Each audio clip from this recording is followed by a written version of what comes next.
안녕하십니까, 노선우입니다. 4월 10일 일요일입니다. 바깥에는 벚꽃이 만개하고 날씨가 상당히 좋은데 주식시장은 또다시 지난 주말에 기해서 좀 움츠러든 모습입니다. 지난 한 주의 주식시장을 잠깐 뒤돌아보고 또 이번 주에 대해서 여러 가지 일정이라던가 관심 종목 이런 부분들 설명드리는 시간 갖도록 하겠습니다. 지난주 후반에 주식시장은 또다시 긴축 공포에 노출이 되면서 투자자 여러분들을 좀 불안하게 만들었습니다. 공개된 3월 FOMC 의사록에서 연준이 월 최대 950억 달러 규모의 양적 긴축 그리고 또 한 차례 이상의 0.5% 이상의 기준금리 인상 등을 할 걸로 얘기를 하면서 시장이 좀 급락을 하는 모습을 보였습니다. 그러면서 이제 국내 주시장 같은 경우 지난주 목요일 날 1%대 하락을 했고 금요일 날 이제 사실은 또 미국 시장이 반등을 했었기 때문에 올라줘야 됨에도 불구하고 장중에 마이너스 0.3%대까지 하락을 하면서 좀 흔들리는 모습을 보였습니다. 이런 가운데서 이제 지난 또 주말에 미국 시장마저도 좀 좋지 못하다 보니까 개인 투자자분들 좀 심리가 좀 지금 많이 흔들려 있는 것 같아요.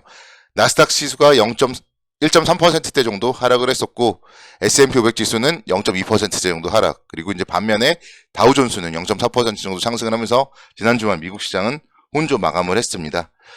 내일부터 시작되는 한 주일 국내 주식시장 다시 한번 또 방향성을 탐색하면서 좀 저점을 만들고 반등을 하지 않을까 그런 생각, 일단은 결론부터 좀 말씀을 드리도록 하겠습니다. 주간 증시 전망으로는 저점은 2650선 정도, 이 정도까지 여유 있게 생각을 한다면은 조정 시에 매수 관점으로 접근을 하여도 충분하다, 이렇게 좀 말씀을 드릴 수가 있겠고, 다시 한번 지금 단기적인 이평선들을 이탈을 했기 때문에 저항선은 2750에서 2780선 정도가 되지 않을까. 그래서 그 안에서 이번 주에 고비만 좀 잘 넘긴다면은 다시 한번 2850선 정도까지 좀 추가 반등 가능성이 열려 있다, 이렇게 좀 말씀을 드릴 수가 있겠습니다. 이번 주에 또 가장 중요한 거는 미국의 역시 물가지수 발표가 있습니다. 미국의 소비자 물가지수 그리고 생산자 물가지수 발표가 4월 12일 그리고 13일에 있는데요. 이 물가지수가 계속적으로 좀 인플레이션 우려감을 부각시킨다면은 금리 인상에 대한 긴축에 대한 우려감을 통해서 시장이 한 차례 정도 흔들릴 수도 있겠지만, 일단은 지난주 후반을 통해서 어느 정도 또 긴축 우려를 주가에 반영을 했다는 점에서는 이런 지표들이 발표된 이후에 오히려 안도 랠리가 나타날 가능성도 있다, 이렇게 말씀을 드릴 수가 있겠습니다. 특히 나스닥 지수 같은 경우 보시면요, 나스닥 지수가 다시 한번 지금 많이 하락을 했어요. 4월 5일 화요일부터 지금 연속적으로 좀 좋지 못한 움직임을 보였기 때문에 이제는 또다시 저점 매수세가 다시 살아날 자리도 임박했다, 이런 점들을 생각해 본다면은 그렇게 또 크게 걱정할 필요는 없지 않나, 이런 생각도 듭니다. 국내에서도 이제 삼성전자, LG전자 잠정 실적 발표를 했는데요. 미국에서도 마찬가지예요. 미국에서도 은행주들을 중심으로 해서 분기 실적이 발표되는 점에 좀 주목을 해봐야 될 것이고, JP모건 그리고 시티그룹, 모건스탠리 이런 기업들의 실적 발표가 모두 다 이번 주에 있습니다. 그래서 은행주들의 실적 이런 부분들도 좀 생각을 해보셔야 되겠습니다.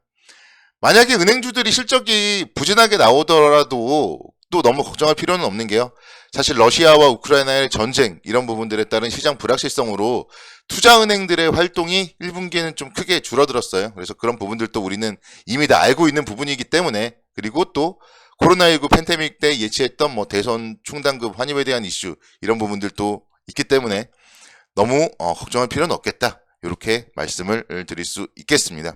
그리고 미국 시장으로는 이번 주에 이제 금요일 날 성금요일 휴일로 금융시장이 모두 휴장한다, 이런 점들도 참고해 볼 만한 사안인 것 같습니다. 국내적으로 본다면 역시 마찬가지로 계속적으로 지표들 발표가 있고요. 국내에서도 3월 수출입 물가지수라던가 이런 부분들 발표하면은 좀 체크를 해봐야 되지 않을까 말씀을 드릴 수가 있겠습니다. 앞서서 말씀드렸듯이 너무나도 좋지 못한 얘기들만 있지만 주가는 지금 지난 1월 달부터 계속적으로 좀 박스권 움직임을 보였기 때문에 어느 정도 악재들은 좀 주가에 녹아 있다, 이렇게 말씀드릴 수가 있겠고, 중국의 코로나19 확산에 대한 봉쇄 강화라던가 이런 악재들이 새롭게 나왔지만 코로나19 분명 새로운 악재는 아니고 우리는 2020년부터 계속적으로 좀 겪었던 부분입니다.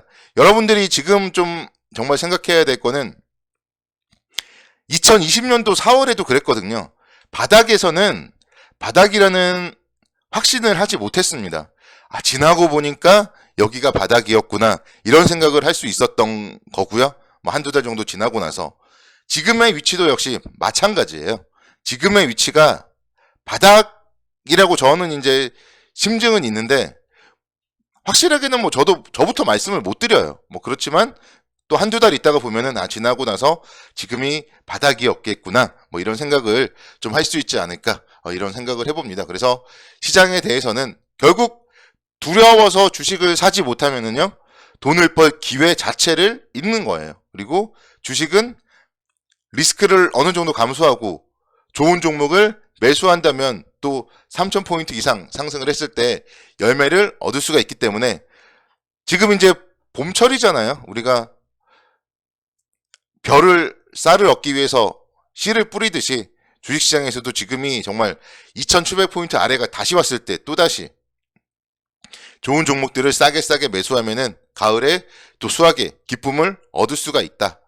그리고 요즘에 보면은 이제 배당금 입금 알림 문자도 많이 오더라고요. 그래서 그렇게 투자를 하다 보면은 배당금이 들어온다. 이것도 정말 생각해 보면은 배당금이 이율이 은행의 이율보다 높아요. 그렇기 때문에 뭐 정말 급한 자금이 아니라 여유 자금이라면은 저점에서 주식을 사놓는 것이 가장 좋은 투자 중에 하나다. 이런 점들도 여러분들이 생각을 하셔야 됩니다. 제가 뭐 업종이나 뭐 종목에 대해서는 계속 언급을 드렸고요. 특히 이제 지난주 같은 경우에도 제가 계속 언급드렸던 뭐 자동차 관련주라던가 보험 관련주라던가 또 음식료 관련주 계속적으로 좀 뭐 상승을 했던 점들을 여러분들이 잘 좀 염두를 해보신다면은 종목에 대한 뭐 힌트는 좀 충분히 뭐 많지 않나, 이런 생각 가져보고, 일단은 뭐 한 종목 정도 좀 소개를 시켜드리도록 하겠습니다.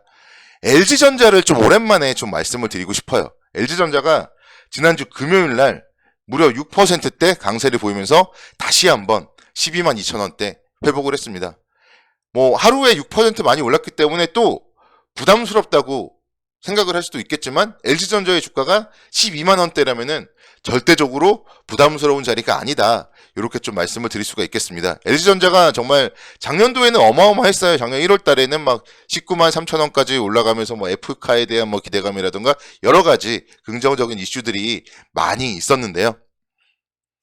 그 이후에 이제 좀 지지부진했고, 저도 사실은 LG전자에 대해서 그동안은 또 언급을 거의 하지 않았었습니다. LG전자를 제가 유튜브 방송을 처음 시작할 때는 엄청나게 제가 언급을 많이 했던 그런 기업이었어요. LG전자 뭐 6만원 뭐 이런 라인에 있을 때는 계속 저평가한데 뭐 10만원 간다, 뭐 그런 얘기들을 제가 말씀드렸는데 이제 뭐 이슈들이 더해지면서 19만 3천 원까지 갔었고요. 그러다 보니까 이제 저도 부담스러워서 좀 말씀을 안 드렸었는데, 지금 자리부터는 충분히 또다시 좀 긍정적인 관점으로 접근을 할 수 있지 않을까, 이렇게 말씀을 드릴 수가 있겠습니다.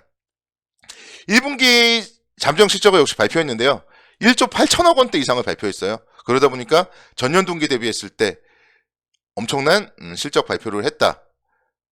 영업이익 기준으로는 한 6%대 증가를 했고, 뭐 매출 같은 경우도 마찬가지 상당히 큰 폭의 증가를 했다. 이런 점들을 생각을 해보셔야 됩니다. LG전자가 휴대폰 판매 부분을 접었죠. 그런 부분에도 불구하고 특허 수익으로 인해서 2022년도 1분기 어닝 서프라이즈를 기록했다. 이런 부분들 말씀드리고 싶고, 특허 자산에 대해서 사업화로 이제 진행을 시키면서 실적으로 반영이 되고, 그러면은 당연히 또 주가의 실점을 수렴을 하기 때문에 좀 추가적으로 상승 가능성이 높다, 이렇게 좀 말씀을 드릴 수가 있겠습니다.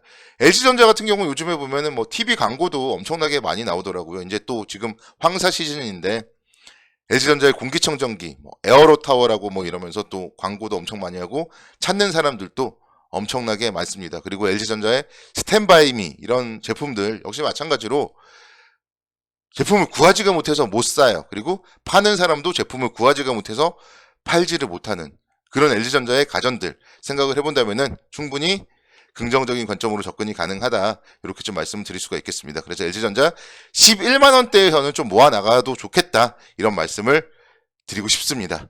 한 주일 동안 여러분들 걱정이 되더라도 좀 천천히 분할 매수하는 그런 한 주 잘 보내시기 바라겠습니다. 한 주일 동안 성우 투자를 기원하겠습니다.